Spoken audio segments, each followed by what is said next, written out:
Habits के लिए हमने क्या करना होता है कि यूजुअली जब भी हम अपनी किसी हैबिट को ठीक करना चाहते हैं, हम कहते हैं कि हमें कोई स्पेसिफिक एक्शनेबल गोल सेट करने हैं। गोल सेटिंग के बगैर तो आप नहीं कोई भी काम कर सकते हैं ना। मतलब एग्जैक्टली मुझे काम क्या करना है, और आप साथ साथ सोचते हैं कि इसके लिए क्या एक्शन करना पड़ेगा, किस चीज़ पे तवज्जो देनी पड़ेगी। इसके लिए हमें चाहिए बहुत सी हिकमत होगी, विजडम होगा तो हम ये काम कर सकेंगे। लेकिन हम सब ने देखा है कि हम जितने भी गोल सेट कर लेते हैं, हम हर एक में कामयाब नहीं होते। कुछ गोल्स होते हैं जो हम पूरे कर पाते हैं, और बहुत से गोल्स हमारे ऐसे हैं जो कि नहीं, हम उसमें कामयाब होते हैं। हमने ये समझना है कि गोल में और किसी काम को करने का तरीका जिसको हम सिस्टम कहते हैं, उन दोनों में क्या फ़र्क होगा। गोल क्या होता है कि आपने कोई भी एक टारगेट सेट किया है, और जब आपको रिज़ल्ट मिलता है, यानी आप उस जगह तक पहुंच जाते हैं, उस चीज़ को हासिल कर लेते हैं, तो अब आप कहते हैं कि ये मैंने काम कर लिया। सिस्टम ये होता है कि उस जगह, उस रिज़ल्ट तक, उस गोल तक पहुंचने के लिए जो प्रोसेस आप फॉलो करते हैं। जैसे आप देखें कि कोई भी इंसान किसी भी फील्ड में हमें नज़र आता है, उसने अगर कोई भी गोल सेट किया है, मसलन किसी ने हिफ्ज़ का गोल सेट किया है, लेकिन उसके लिए एक प्रोसेस फॉलो करना पड़ता है। इसी तरह ये आपने गोल सेट किया कि मैंने कुरान पढ़ लिया है, तो मैंने आगे कुरान पढ़ाना है। अब इसके लिए प्रोसेस क्या होगा, कैसे आप ये काम करेंगे। गोल तो आपने सेट कर लिया है। आप बच्चों की तरबियत करना चाहते हैं, उसमें आप अपने बच्चे के लिए गोल सेट करते हैं कि मैं चाहती हूँ कि मेरा बच्चा ये काम कर ले। ये आपका गोल है, लेकिन उसके लिए भी आपके पास एक प्रोसेस होता है, एक सिस्टम होता है जिसको आपको फॉलो करना होता है। अगर हम बेटर रिजल्ट्स चाहते हैं तो हमें गोल को भूलकर किस चीज़ पे फोकस करना होगा, सिस्टम पे, प्रोसेस पे।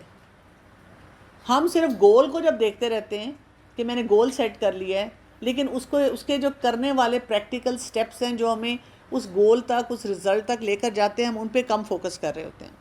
यानी गोल से आपको एक डायरेक्शन मिल जाती है कि मैंने इस तरफ जाना है, लेकिन सिस्टम जो होता है ना, वो हमें उस तक पहुंचाता है। जो हम प्रोसेस फॉलो करते हैं वो हमें उस जगह पे लेके जाता है। और जब हम बहुत ज़्यादा वक्त अपने गोल के बारे में सोचने में लगाते रहते हैं, तो हमारा फेलियर आ जाता है कि हम कम वक्त लगाते हैं उस प्रोसेस या उस सिस्टम को डिज़ाइन करने में, और उसी से लोगों में फ़र्क आता है, क्योंकि हमने वो काम उस तरह नहीं सोचा होता। अब यहाँ पे जो प्रॉब्लम्स है ना, हम थोड़ा सा उसको आइडेंटिफाई करते हैं कि क्या मसाइल होते हैं इस सिलसिले में। जो लोग कामयाब होते हैं और जो लोग नाकाम होते हैं, उन्होंने एक ही गोल रखा होता है। इसको हम कहते हैं सर्वाइवरशिप बायस। यानी आप एम्बिशियस हो सकते हैं, आपने कोई गोल रखा हुआ है। बहुत सारे लोग क्या कर रहे होते हैं, उनके ऑब्जेक्टिव्स वही होते हैं, लेकिन वो कामयाब नहीं होते। जैसे एक क्लासरूम एनवायरनमेंट में जो बच्चे पढ़ रहे हैं, बहुत सारे बच्चे वहाँ पे चाह रहे होते हैं कि हमारी फ़र्स्ट पोजीशन आए, लेकिन वो जिसकी फ़र्स्ट पोजीशन आती है वो किस वजह से आती है, क्या वो प्रोसेस फॉलो कर रहा होता है जिसकी वजह से वो ज़्यादा कामयाब हो जाता है। ओलंपिक्स में जब कोई हिस्सा लेते हैं जितने भी लोग, उनका गोल एक ही है। प्रैक्टिस बहुत ज़्यादा बार। फ़र्क किस चीज़ का आ रहा है, हम उसको देखेंगे। जो हम सिस्टम फॉलो करते हैं उसमें क्या होता है, उसमें बेसिकली हम कॉन्टीन्यूस और थोड़ी थोड़ी इम्प्रूवमेंट्स ला रहे होते हैं। सिस्टम क्या है, कॉन्टीन्यूस स्मॉल इम्प्रूवमेंट्स, कि आपने हर दिन, हर मौके पे अपने आप को बेहतर कैसे बनाना है ताकि आप उस रिज़ल्ट तक पहुंच जाएं। यानी अगर आपने गोल सेट कर लिया, लेकिन आपका प्रोसेस या आपका सिस्टम जो है उसके मुताबिक नहीं है, तो फिर आपको रिज़ल्ट नहीं मिलेगा। जैसे हम कोई केक बेक करते हैं, दोनों चाहते हैं, दोनों का गोल क्या है कि मज़ेदार केक बनाना है, स्पॉन्जी केक बनाना है, खाने में बहुत अच्छा उसका टेस्ट हो। एक तेज़ी में बनाता है और कुछ इंग्रेडिएंट्स को इकट्ठा डाल देता है, और एक बाय द बुक जैसे वो चीज़ बननी चाहिए उसको वैसे लेके चलता है। तो दोनों के रिजल्ट्स में फ़र्क होगा फिर। तो हमें ये समझ आनी चाहिए कि हर शख्स गोल बना लेता है, ये कोई बड़ी बात नहीं है। प्रॉब्लम ये है कि गोल आपने बना लिए, लेकिन सिस्टम के लिए जो आपको, या प्रोसेस के लिए जो आपको स्टेप्स बनाने चाहिए, उन पर तवज्जो नहीं होती। दूसरा मसला क्या है कि जो लोग सिर्फ गोल तक जाने का सोचते हैं ना, तो वो क्या करते हैं कि वो बहुत थोड़ी तब्दीली लेकर आते हैं अपनी ज़िंदगी में। जैसे आपका कमरा बहुत गंदा है, और आपने कहा कि आज मैंने सफाई करनी है या आपने गोल सेट कर लिया। अब आप क्या करते हैं कि जल्दी जल्दी सफाई उस वक्त कर लेते हैं, अलमारियाँ ठीक कर लेते हैं, लेकिन ज़ाहिर है बाद में फिर कोई क्लटर आ जाता है। अगले दिन, 2 दिन बाद, हफ्ते बाद फिर उसी तरह से चीज़ें जमा हो जाती हैं और फिर आपको एक दोबारा से एनर्जी किसी दिन जमा करनी पड़ती है। आप कहते हैं मैं बड़ी थकी हुई हूँ, मेरे पास बहुत सारे काम हैं, अच्छा मैं एक दिन फिर बैठूँगी, जिस दिन फिर बाकी काम छोड़ूँगी और उस दिन बैठ के दोबारा से सारा सफाई पे वो वक्त लगाऊँगी। और हम क्या कर रहे हैं कि क्योंकि हम सिस्टम में कोई तब्दीली नहीं ला रहे कि अगर हम साथ साथ कोई थोड़ा थोड़ा ऐसा करें कि वो गोल मेरे लिए हासिल करना आसान हो जाए, तो उसकी वजह से क्या होता है कि हम हर वक्त उस चीज़ के पीछे लगे हुए होते हैं, हम सिस्टम के पीछे नहीं लगे हुए, गोल के बारे में हर वक्त बात कर रहे होते हैं। आप वज़न कम करना चाह रहे हैं तो फिर भी यही मसला होता है, हमने गोल सेट कर लिया मैंने वेट कम करना है, लेकिन वो जो हमने प्रोसेस फॉलो करना है ना उसमें फ्लॉज होते हैं, इसलिए हम उस गोल तक नहीं पहुंच पाते। लोग मिशन स्टेटमेंट भी बना लेते हैं लेकिन प्रोसेस को सही तरह से फॉलो नहीं करते। So achieving a goal only changes your life for the moment. वक्ती तौर पे गोल सेटिंग से आपको रिज़ल्ट मिलता है, रिज़ल्ट आने का मसला नहीं होता है। हमारी प्रॉब्लम ये है कि हम वो जो चेंजेस लानी चाहिए ना पूरे सिस्टम में, पूरे प्रोसेस में, उसके ऊपर फोकस नहीं कर रहे होते। इसके लिए कहा जाता है कि आप इनपुट्स को फिक्स करना शुरू कर दें तो आउटपुट ऑटोमेटिकली फिक्स होनी शुरू हो जाएगी। तीसरा मसला इसमें यह है कि जब हम गोल सेट करते हैं तो उससे क्या होता है कि ये हमारी खुशी या अचीवमेंट के रास्ते में एक रुकावट बन जाती है। मसलन हम कहते हैं कि जब मैं ये हासिल कर लूँगी ना फिर मैं खुश होंगी, तो उसमें फिर हम क्या कर रहे होते हैं कि हमारी गोल सेट मेंटेलिटी आ जाती है और हम ये छोटी छोटी खुशियाँ हर दिन जो हमारी अचीवमेंट्स हो रही होती हैं उनको हम अंडरमाइन कर रहे होते हैं। हम हर बात पे कहते हैं मैंने तो कुछ भी नहीं किया, मैं तो कुछ नहीं कर रही, मैंने तो कुछ नहीं हासिल किया। सिस्टम को एंजॉय नहीं ना करते, प्रोसेस को एंजॉय नहीं करते। हम कहते हैं जब तक ये पूरा नहीं हो जाएगा तो मुझे तो नहीं मज़ा आ रहा, फ़ायदा ही नहीं है। बेसिकली उस जर्नी को एंजॉय भी करना है ना। एग्जैक्टली क्योंकि जब आप प्रोसेस में होते हैं तो कभी कभी आपकी वो चीज़ें बिखरी हुई फैली हुई आपको लग रही होती हैं। मुझे ऐसा लगता है कि कहीं कहीं हम प्रोसेस एंजॉय करते हैं, हर गोल के लिए हम प्रोसेस को एंजॉय, इसलिए कि हमारा फोकस गोल पे है कि गोल ये है कि ये काम पूरा हो जाए। अगर वो नहीं हुआ तो फिर हमारी खुशी उसके साथ अटैच्ड होती है। Isn't it necessary in some cases? लोग हमारे पास आते हैं कि जी हमने वेट कम करना है, तो हम उनको बताते हैं कि नहीं आप अपनी सेहत पे काम करें। जब आप सेहत पे काम करेंगे वेट आपका ऑटोमेटिकली मैनेज हो जाएगा। तो आपने गोल्स गलत सेट कर लिया। अगर आप डेली कुछ ना कुछ अपनी लाइफ में बेहतरी लाते हैं तो अल्टीमेटली आपका जो होता है वेट भी मैनेज हो जाता है, आपकी डिजीज़ भी मैनेज हो जाती हैं, फिर आपको मसला नहीं होता। तो यहाँ पे क्या हो रहा है कि हम ईदर और कॉन्फ्लिक्ट अपने अंदर पैदा कर रहे होते हैं, यानी हमारी मेंटालिटी जो है वो हमने अपनी खुशी को बहुत नैरो डाउन कर लिया है कि आज मसलन मैंने अगर सोचा था कि मैंने बाज़ार जाना है, या मैंने सोचा था कि आज मैंने इतना कुरान पढ़ लेना है, या आज मैंने सोचा था मैंने इतनी दुआएं याद कर लेनी है, या आज मैंने सोचा था मैंने बच्चों के साथ या घर में कोई काम करना है, ये कर लेना है, ये गोल मैंने सेट किया था। अब अगर वो किसी वजह से नहीं हासिल हुआ, कुछ रह गया, बाज़ार चली गई लेकिन अपने मतलब की चीज़ नहीं मिली, तो मैंने बाज़ार जाना एंजॉय नहीं किया। ठीक है, नमाज़ पढ़ी लेकिन शायद मैंने जो टारगेट सेट किया था उतना मैं नहीं याद कर सकी, मैंने वो नहीं एंजॉय किया। तो मैंने वहाँ नैरो डाउन कर दिया कि फ़ायदा नहीं, मैंने तो सोचा था आज ये करूँगी लेकिन मैं पूरा नहीं कर सकी। हम कहते हैं कि मिनिमम पॉसिबल भी अपने लिए और मैक्सिमम भी आप एक लिमिट लगाएं कि जैसे 10 आया आपने करनी है, तो अगर वो 10 हो गई तो वेल एंड गुड, लेकिन 1 आया तो वो ही कुछ जो भी हो रहा है आप उसको देखें। अगर फ़र्ज़ करें आपको मिनिमम में एक भी नहीं याद होती लेकिन आपने पढ़ ली और आपने सोचा कि इंशाल्लाह ये आगे ऐड ऑन होता चला जाएगा, पॉजिटिव मेंटालिटी हो जाती है। बिल्कुल ऐसे ही है। जो एक्चुअल पाथ होता है हमारी लाइफ का, बेसिकली हमें ये समझ आती है जो ज़िंदगी में हमें मिल रहा होता है वो जो हमने अपने माइंड में सेट किया होता है ना, ज़रूरी नहीं उससे मैच करे। यानी इससे देखिए कदर का कॉन्सेप्ट हमें कितना अच्छा समझ आता है। एक वो जो हम कहते हैं ना, एक हमारी चाहत है, एक अल्लाह की चाहत है, और क्या होगा जो अल्लाह की चाहत है। तो अगर हम अपनी चाहत को उसके मुताबिक कर दें, आप देखें, इसीलिए एक जो मोमिन होता है जिसका अकीदा साउंड होता है वो क्या कहता है, मसलन उसने कोई गोल सेट किया, वो कुछ करना चाह रहा था, कहीं आना जा रहा था, कोई भी काम, और वो नहीं हुआ, तो हम क्या कहते हैं जिससे हमारे दिल को सुकून भी मिलता है, कदर अल्लाह। हमने वो प्रोसेस पूरा कर लिया, अब अल्लाह को नहीं मंजूर था तो ये चीज़ नहीं हुई, तो हम उस प्रोसेस की तरफ जो है ना तवज्जो देते हैं। डॉक्टर कमल, मुझे तो ये समझ आई क्योंकि मैं अक्सर हैप्पीनेस को ज़्यादा फील नहीं करती ना, तो जो मेरे पास है मैं उनको भी फिर एक्नॉलेज नहीं कर रही। एग्जैक्टली जैसे अगर मैं रोज़ तहज्जुद पढ़ रही हूँ, अगर एक दिन मेरी मिस होगी तो उस दिन फजर के टाइम में अफसोस कर रही हूँ। जो भी काम हम कर रहे होते हैं हम गोल को देखते हैं, और अगर गोल हम हासिल नहीं कर सके या उतना नहीं हम तक पहुंच सका, तो हम क्या करें कि जब तक गोल पूरा नहीं हो जाता हम खुश नहीं हो रहे होते।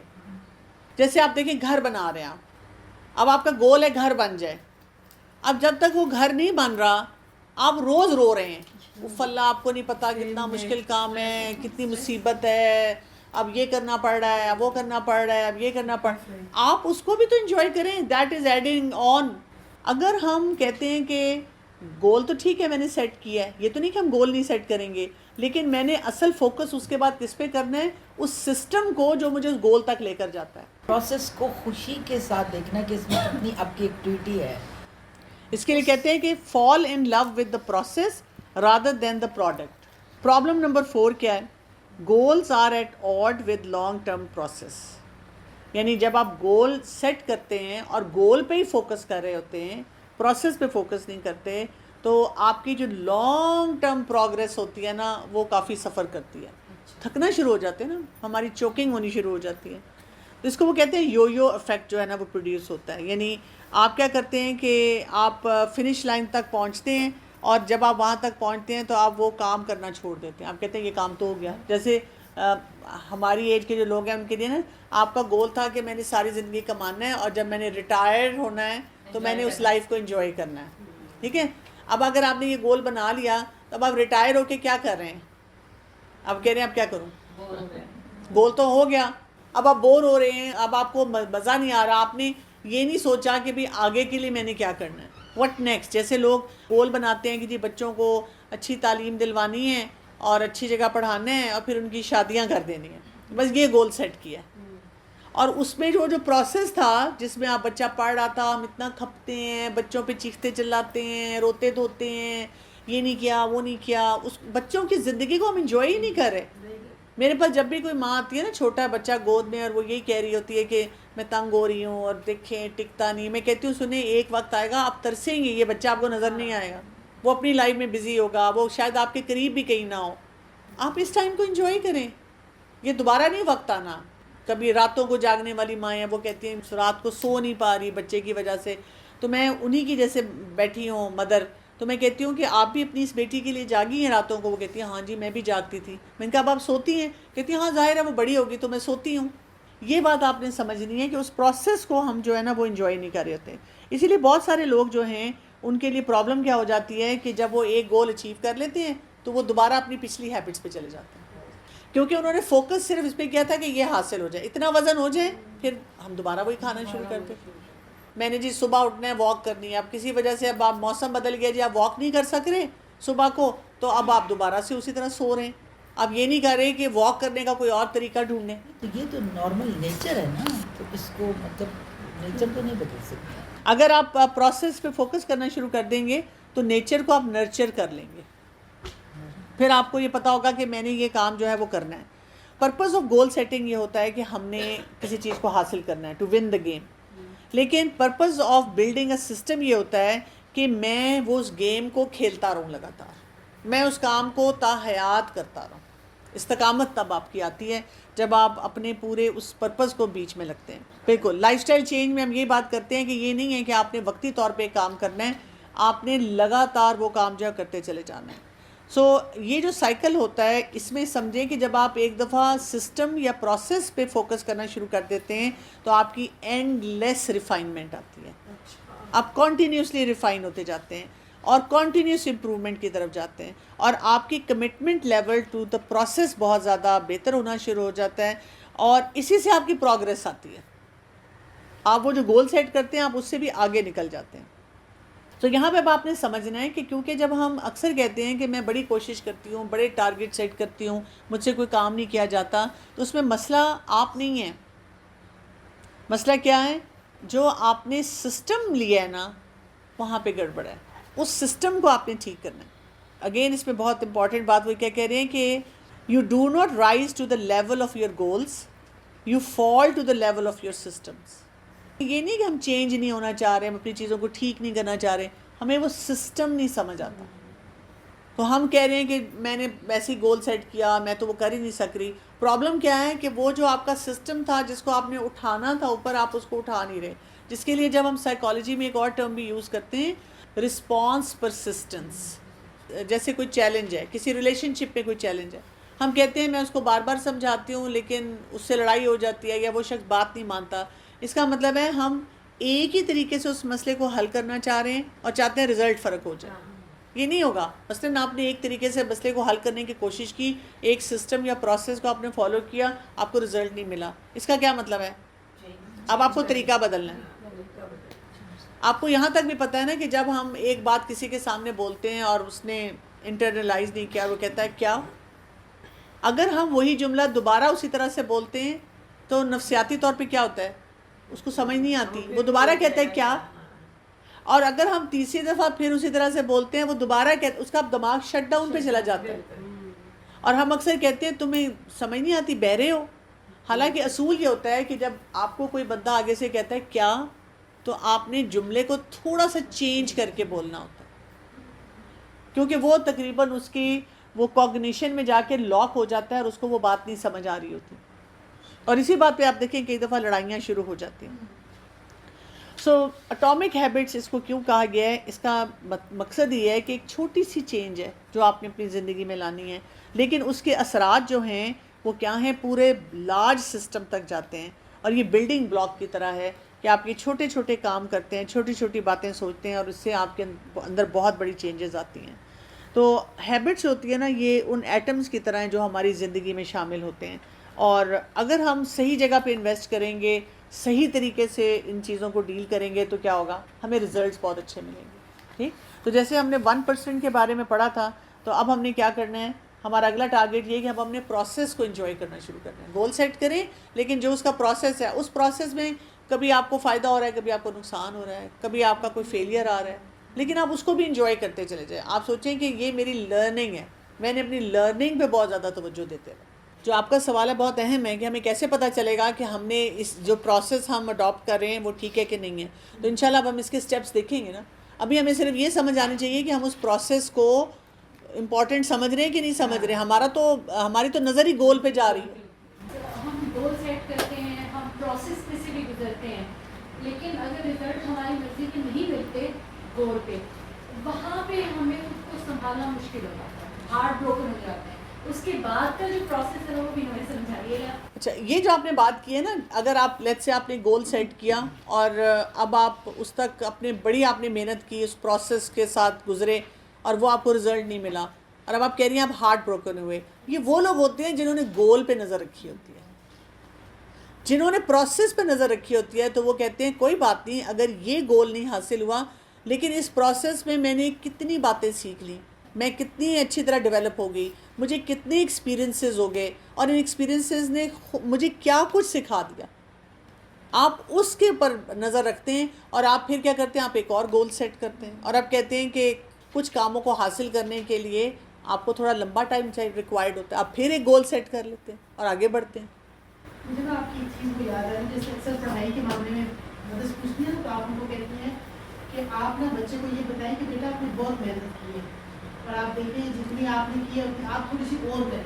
तो ये वही वाली प्रोसेस वाली बात है ना कि आप थोड़ा सा और अपने आप को बिल्डअप करें ताकि आप अपने उस चीज़ तक पहुँच सकें। बिल्कुल ऐसे ही है। मैंने तो अपने बच्चों को कभी भी ऐसा प्रेशर नहीं दिया कि फ़र्स्ट आना है, नहीं आना, क्या करना है ना।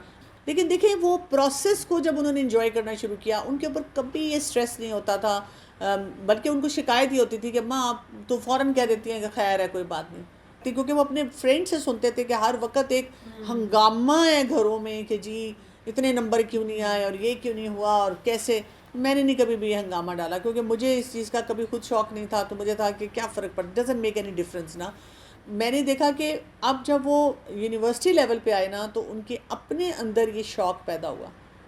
उन्होंने उस प्रोसेस को जब इंजॉय किया, उनको लगा कि हमारे पर कोई अनड्यू ऐसी बात नहीं आती है कि हम ये नहीं करें, वो नहीं करें, नंबर कितने लिए हैं, फ़लाँ क्या कहेगा, ना अम्मा अब्बा ने कहीं शो मारनी है, ना उन्होंने किसी के सामने जिक्र करना है कि जी क्या पढ़ा क्या नहीं पढ़ा, ना उन्होंने कोई शर्मिंदगी लेनी है अगर किसी को कुछ पता चल जाता है। तो अल्टीमेटली क्या हुआ, दे ऑल एक्सेल्ड। कल ही मेरी बेटी बता रही थी कि पेपर्स चल रहे हैं, ग्रैंड टेस्ट हो रहे हैं मैट्रिक के। वो कह रही थी कि एक बच्ची है, वो बता रही थी कि उसकी माँ ने उसको हैंगरों से मारा वैसे इस वजह से कि पढ़ाई नहीं करती, पेपर अच्छे नहीं ले रही। और अब वो जो बच्ची है ना वो बिल्कुल माँ से हो चुकी है और ना वो खुद पढ़ती है और ना उसको कोई बुरा है जिंदगी में कि मैं आगे बढ़ूँ। ठीक है, ये वो लोग हैं जो गोल पे नज़र रख रहे हैं। मैं ऐसे लोगों को जानती हूँ। हम हिफ्स की बात कर रहे थे कि जी बच्चे ने हिफ्स कर लिया है, कच्चा हिफ्स, इतनी गलतियाँ, सेलिब्रेशंस हैं, स्कूल्स ऐसे और ऐसे इदारे जो कि बच्चों को हिफ्स करा रहे हैं, वो भी धड़ाधड़ बताते हैं इस बच्चे ने हिफ्स किया, इसने हिफ्स किया। आप ज़रा सुने तो सही उनका। और फिर माँ बाप भी उसको एक्सेप्ट कर लेते हैं। माँ बाप कहते नहीं शुक्र है, गोल पे रहते हैं कि हिफ्स तो कर लिया ना, लोगों को भी बता रहे हैं शुक्र है हिफ्स हो गया, लेकिन आपका सबक ही पक्का नहीं है। ये कल ही मेरे साथ हुआ है। तो बच्ची छोटी सी है, 3 साल की, अब 4 हो जाएगी। तो उसने लेट बोला है वहाँ, लेकिन अब उसको पढ़ाना थोड़ा थोड़ा घर में ही शुरू किया उसने। तो मैंने उसको तरीके बताए थे कि आजकल जैसे करते हैं पप्पा का, तो वो कर रही थी। और वो बच्ची रोज़ कहती थी मेरा स्टडी टाइम है, मैं तो बड़ी खुशी से आऊँगी। उसकी बहन वो कहती लो इस उम्र में इसको कुछ आता ही नहीं है, इसको अभी तक थोड़ा सा पढ़ लेना चाहिए था, लिख तो बहुत अच्छी तरह लेना चाहिए था। वो कहती थी बैठती नहीं है, वो कहती इसको मारो और बैठाओ। मैंने कहा क्या कर रही हो तुम? कहती वाकई मैंने 2 दिन ये किया। वो बच्ची जो है ना वो भाग गई है। मैंने कहा 2-4 दिन इसको छोड़ दो और उसका रीस्टार्ट करो पूरा, और फिर इसको इस तरह पढ़ाओ। टिप जो इम्पोर्टेंट आपको सबको दूंगी, नाश्ता नहीं मिस करना। नाश्ता आपने करना है और नाश्ते का टाइम बहुत इम्पॉर्टेंट है, 9 बजे से पहले। कई घरों में बहुत लेट 12-12 बजे। मैंने कई ख़वातीन को देखा है जो अपना वज़न कम करना चाहती हैं, वो अपनी तरफ से सोचती हैं कि मैं नाश्ता नहीं करूँगी, 12 बजे 12:30 बजे कुछ खाऊँगी और वो एक ही मील हो जाएगा तो मेरा वज़न कम होगा। और वज़न भी नहीं कम होता, बल्कि बीमारियाँ बढ़ जाती हैं। 7 से 9 बजे का टाइम होता है, दैट इज़ आइडियल, जिसके दरमियान में नाश्ता आपका हो जाना चाहिए। और नाश्ता ऐसा होना चाहिए जो पेट भर के हो। दिस शुड बी द, मतलब ये heaviest meal of the day होता है जो आपने खाना है। नेक्स्ट टाइम आप लोगों ने लिख के लाना है कि आप क्या नाश्ता करते हैं। मैंने पूछना नहीं है, आपने अपना नाश्ता खुद लिखना है कि मैं क्या खाती हूँ, लिख के लाना है। आपके आंखों के सामने लिखा होगा ना, एक आप कहते हैं मैं सोच रही हूँ, वो इम्पैक्ट नहीं आता। जब आपके सामने आंखों के लिखा होगा, जब मैं बता रही हूँगी कि नाश्ते में क्या कॉमन गलतियाँ हैं और उनको कैसे हमने ठीक करना है। और आपको पता है सबसे ज़्यादा बीमारियाँ जो हमें होती हैं, नाश्ते का टाइम पे ना करना और नाश्ते में जो हम खा रहे हैं पी रहे हैं उसमें गड़बड़े करना। तो अगर जिन्होंने काम ना करने जाना, फट से नाश्ता करके फिर आप काम पे चले जाते हो ना, कुछ ना कुछ काम कर रहे हो तो घर का, हमने फट से बैठ के राइटिंग करनी है या कुछ करना है, फिर वो तो हमारा 4 घंटे लग जाते हैं फर्ज करें। तो उस पर फिर हम क्या करें, फिर नाश्ता हैवी ना करें, 15 मिनट ले लेना, उसके बाद बैठ के आप काम करें अपना। कुछ लोग ऐसे होते हैं जो कहते हैं कि मसलन हमारे घर का सिस्टम ऐसा है कि सारी रात लोग जागते हैं। ऐसे कारोबारी लोग अब ऐसे हैं फैमिली जो सारी रात जागते हैं, और मुझे भी जागना पड़ता है। कि बीवियाँ कहती हैं हम नहीं जागना चाहते, लेकिन हमें जागना पड़ता है, हमारे हस्बैंड जाग रहे होते हैं, हमारे लिए मुश्किल हो जाता है। तो फिर मैं उनको कहती हूँ कि कोई बात नहीं, आप सुबह नाश्ता टाइम पे कर लें, नाश्ता करके सो जाएं, फिर